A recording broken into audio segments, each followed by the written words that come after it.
तो आज हम एक ऐसी कहानी की बात करने वाले हैं जिसमें विश्वास है, विश्वासघात है और है खौफ, जो पनपता है पवित्र मानी जाने वाली दीवारों के अंदर। ये एक ऐसी दास्तान है जो बताती है कि कुछ गुनाह दफन होने के बाद भी पीछा नहीं छोड़ते। और यही सवाल इस पूरी की पूरी कहानी के बिल्कुल सेंटर में है। क्या एक टूटी हुई कसम सच में नरक के दरवाजे खोल सकती है? आइए इस मामले की गहराई में चलते हैं।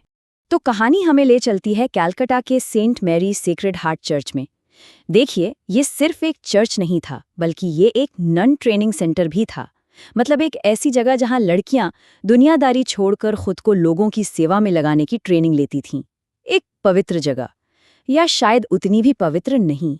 और इसी जगह पर कहानी में एक नया मोड़ आता है, जब मारिया नाम की एक नई लड़की इस चर्च में अपना पहला कदम रखती है। लेकिन उसके आते ही इस पवित्र जगह की शांति धीरे धीरे भंग होने लगती है। वहां की जो मदर सुपीरियर थीं, एग्नेस, उन्होंने मारिया का परिचय ईश्वर की खास बच्ची बताकर करवाया। लेकिन 22 साल की मारिया बिल्कुल चुप थी। उसके चेहरे पर ना एक अजीब सी उदासी थी और उसने किसी से आंख तक नहीं मिलाई। लेकिन जो बाकी नन्स थीं, उन्हें पहली ही नजर में कुछ गड़बड़ लगी। उनमें से एक, रूमा नाम की नन को मारिया का वो उदास चेहरा और वो गहरी धंसी हुई आंखें देखकर एक अनजाना सा डर महसूस हुआ। उसे लगा जैसे मारिया अपनी मर्जी से यहाँ आई ही नहीं है। और ये जो शक था ना, ये बहुत जल्द एक खौफनाक हकीकत में बदलने वाला था। अगले ही दिन सुबह प्रार्थना के समय रूमा ने नोटिस किया कि मारिया भजन नहीं गा रही, बल्कि किसी आदमी की भारी आवाज में कुछ अजीब सा बड़बड़ा रही थी। ये पहली अजीब घटना थी और ये तो बस एक शुरुआत थी। देखिए, मारिया का इस तरह से बड़बड़ाना, ये तो बस एक शुरुआत थी। बहुत जल्द चर्च की शांति एक जानलेवा और हिंसक आतंक में बदलने वाली थी, क्योंकि इसकी पवित्र दीवारों पर अब एक शैतानी ताकत का साया पड़ चुका था। अब रूमा से रहा नहीं गया। उसे पता लगाना ही था कि आखिर मारिया के साथ चल क्या रहा है। तो वो देर रात दबे पांव उसके खिड़की तक पहुंचे। लेकिन अंदर जो नजारा उसने देखा, उसने उसके रोंगटे खड़े कर दिए। अंदर मारिया एक कुर्सी पर ऐसे बैठी थी मानो किसी ने उसके शरीर को तोड़ मरोड़ कर वहां रख दिया हो। उसकी गर्दन बिल्कुल उल्टी तरफ घूमी हुई थी, आंखें काले गड्ढों जैसी लग रही थी और दांत कोयले की तरह काले थे। ये सीन किसी के भी होश उड़ाने के लिए काफी था। रूमा की चीख सुनते ही मदर एग्नेस और बाकी सब लोग दौड़े दौड़े वहां पहुंचे। मदर एग्नेस जैसे ही क्रॉस लेके आगे बढ़ीं, वो क्रॉस उनके हाथ से छिटक कर दूर जा गिरा। और अगले ही पल मारिया किसी जंगली जानवर की तरह उन पर झपटी और उनके हाथ का मांस चबाने लगी। ये हमला इतना क्रूर और अमानवीय था कि देखने वालों की रूह कांप गई। अब तक सबको ये बात बिल्कुल साफ हो चुकी थी कि मारिया पर किसी शैतानी ताकत का कब्जा है और साधारण प्रार्थनाएं अब कोई काम नहीं करेंगी। चर्च ने उस बुरी आत्मा से सीधी टक्कर लेने का फैसला किया और मुक्ति की आखिरी प्रक्रिया यानी एग्जॉर्सिज्म की तैयारी शुरू कर दी। सबसे पहले फादर स्टीव ने पवित्र जल से मारिया को ठीक करने की कोशिश की, लेकिन हुआ क्या? असर बिल्कुल उल्टा हो गया। पवित्र जल ने जहां जहां मारिया के शरीर को छुआ, वहां तेजाब से जलने जैसे छाले पड़ गए। वो शैतानी ताकत बहुत ज्यादा शक्तिशाली थी। जब फादर स्टीव और मदर एग्नेस को ये समझ आ गया ना कि ये मामला उनके बस का नहीं है, तो फिर उन्होंने बुलाया एक एक्सपर्ट को, एग्जॉर्सिज्म के एक माहिर फादर एडमंड को। अब आखिरी टकराव की तैयारी थी।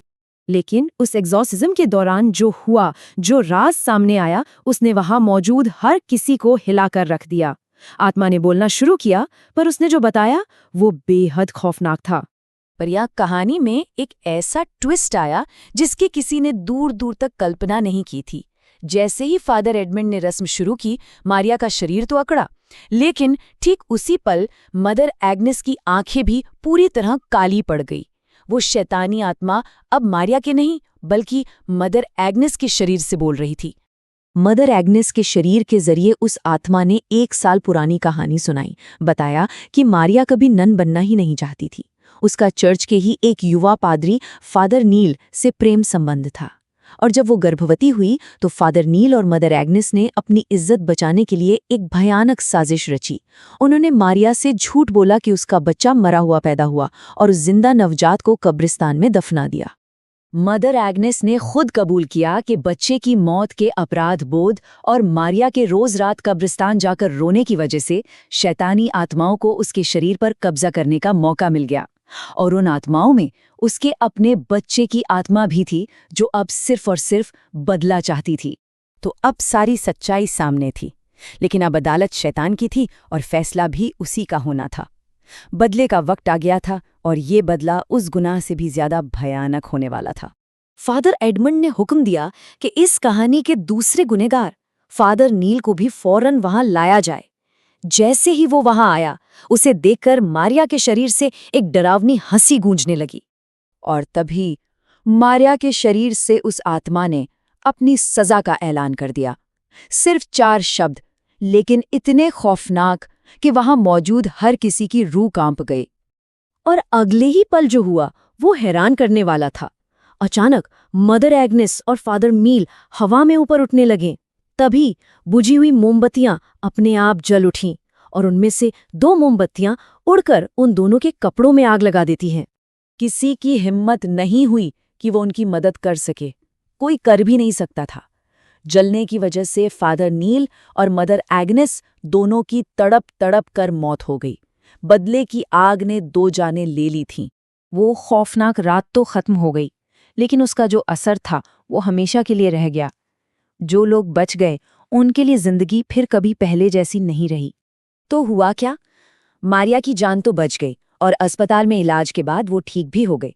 लेकिन इस घटना के बाद सेंट मेरी सेक्रेड हार्ट चर्च और उससे जुड़ा सिटी होली चर्च दोनों को हमेशा के लिए बंद कर दिया गया।